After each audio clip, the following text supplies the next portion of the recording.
L'édition Nuit, bonsoir, bienvenue. Merci à vous de nous suivre tout au long de la nuit ici à Paris sur France 24 et France Info. Voici les titres du journal. Le Handala va s'élancer dans quelques heures depuis l'Italie, destination Gaza. C'est un bateau rempli d'aide humanitaire. Une quinzaine de militants seront présents à bord. Vous êtes l'une des deux Françaises, députée LFI, à faire partie de ce voyage. Alors il y a peu de chances que vous arriviez à débarquer à Gaza. Le Madeleine, le mois dernier, avait été arraisonné en pleine nuit par les forces israéliennes et les membres de l'expédition arrêtés et expulsés vers leur pays d'origine. À quoi vous attendez-vous cette fois-ci ?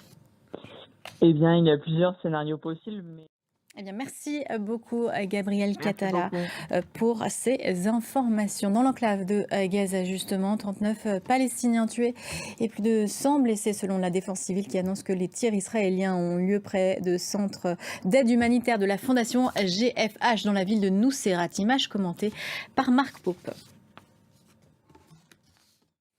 En Syrie, la situation se clarifie après la mise en application du cessez-le-feu. Les combattants druzes ont repris le contrôle de Soueida ce samedi soir. Il y a eu des combats dans la journée, mais ils ont cessé ce samedi soir selon le gouvernement syrien. Les Bédouins sont sortis de la ville et l'armée régulière a annoncé le déploiement de ses forces pour mettre un terme au chaos. Toujours selon cette ONG, le bilan des 7 jours de violence s'élève à 940 morts. Washington, par le biais de Marco Rubio, exige du gouvernement syrien qu'il empêche l'arrivée de djihadistes violents, je cite, dans le sud du pays, Tanaji.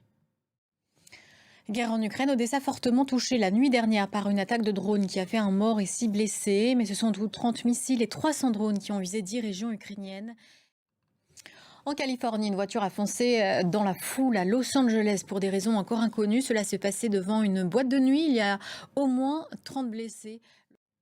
Et j'ajoute que le conducteur de la voiture, un suspect, un homme de 29 ans, a été inculpé samedi donc pour violence volontaire avec arme selon la police de Los Angeles. Cette fois au Vietnam, tragédie dans la baie d'Along. Un bateau touristique a chaviré en raison de soudaines et fortes pluies avec une cinquantaine de personnes à bord. Comme à chaque fin d'édition nuit, on regarde l'agenda de la journée à venir. Dimanche 20 juillet au Japon, des élections sénatoriales se tiennent ce dimanche. Voilà, vous avez le programme, c'est la fin de ce journal. Merci à vous de l'avoir suivi. Prochain point dans une quinzaine de minutes.